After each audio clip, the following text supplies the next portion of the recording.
places with a more stable housing market that didn't see the roller coaster ups and downs did okay, but those who saw the huge skyrockets like the Gallatin and the Flathead, that's where we're seeing a lot of hurt.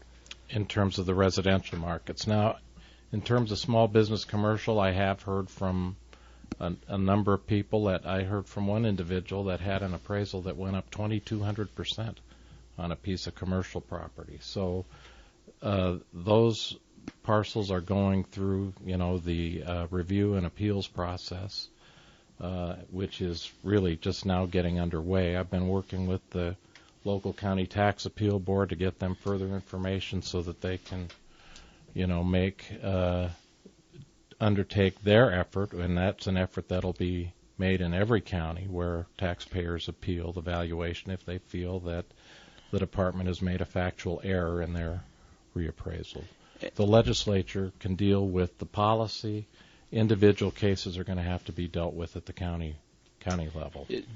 Which raises the next question, do the counties have enough resources?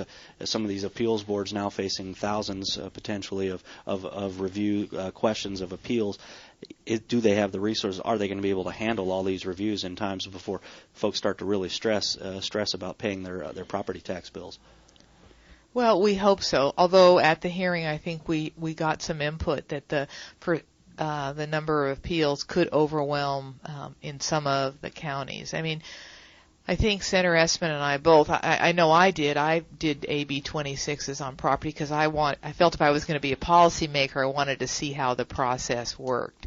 I think the verdict is still out, but I would hope that, I know that the revenue folks are working long hours in order to get back to people who filed the AB 26s, and hopefully the process will work out. But with the volume, let's face it, it's going to take some time, particularly people who have multiple pieces of property and have some complex things. I think that's one thing I would tell people. If they don't feel that if they haven't heard or they don't feel that the process is working the way it should, they should let the Department of Revenue know in Helena, and or our next meeting will be in February. And I think we want that input because, as Senator Essman said, we set the policy, but we also have to make sure the process works.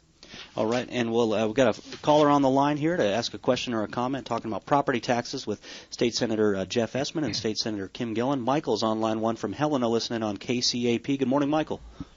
Good morning. Thank you for having these guests on because it's always nice to see our legislature actually they're communicating with everybody and telling them what's going on. My question's real simple. If you have a 54% or so increase in the value, and taxes are based on the value, where's all this extra money going to go? Okay, thanks, Michael. Well, Michael, let me take a stab at that.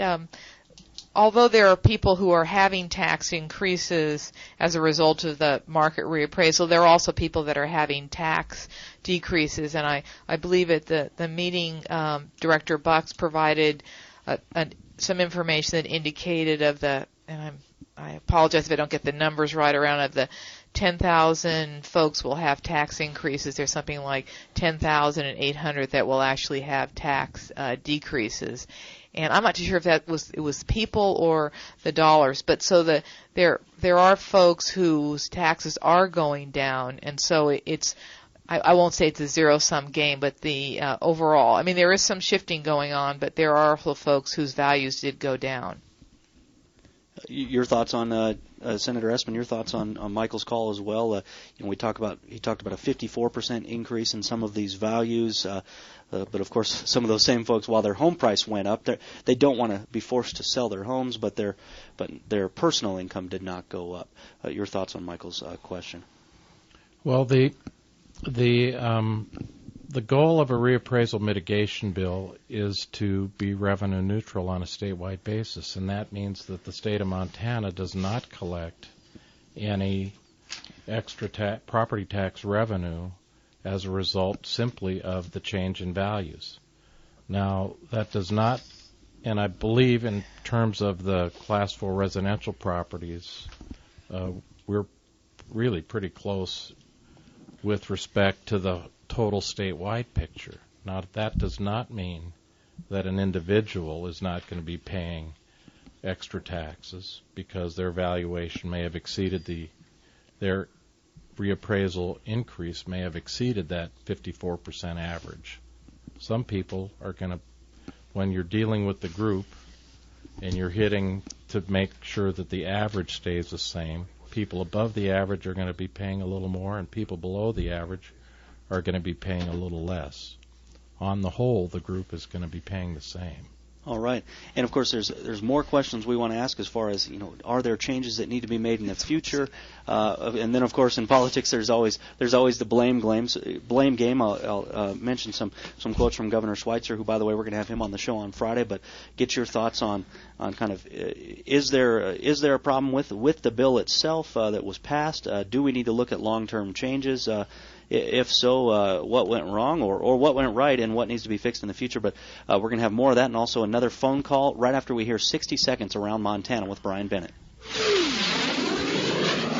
Asarco, the former mining and smelting giant, now based in Arizona, is expected to hand over its Montana properties to a custodial trust today, along with $138 million for cleanup work, plus another $39.5 million directly to the state of Montana for natural resource damages, as part of a nationwide $3.5 billion bankruptcy court agreement.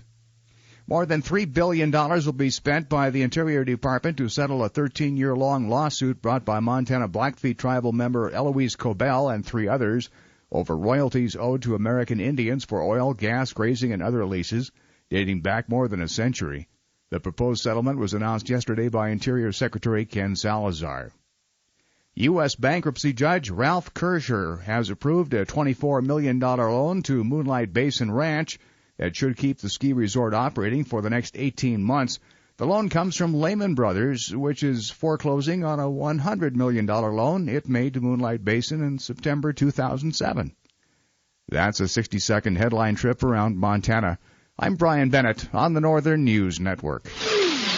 All right, thanks, Brian. And for folks who are just joining us here on Voices of Montana, I'm your host, Aaron Flint. We're doing a special program today. If you haven't noticed, we're limiting even some of our commercial breaks to do this special program focusing in on property taxes. All this after last week's emotional meeting featuring Department of Revenue Director Dan Bucks, talking about some of these folks who saw huge increases in their property appraisals, which then of course means a huge increase in your property tax bills. In fact, I think over 36,000 folks in Montana asking for reviews of their property appraisals, property tax bills. So we're talking with 2 leading members from both parties, Chair of the Senate Taxation Committee, Republican State Senator Jeff Essman, and also Chair of the Interim Revenue and Transportation Committee, Democratic State Senator Kim Gillen.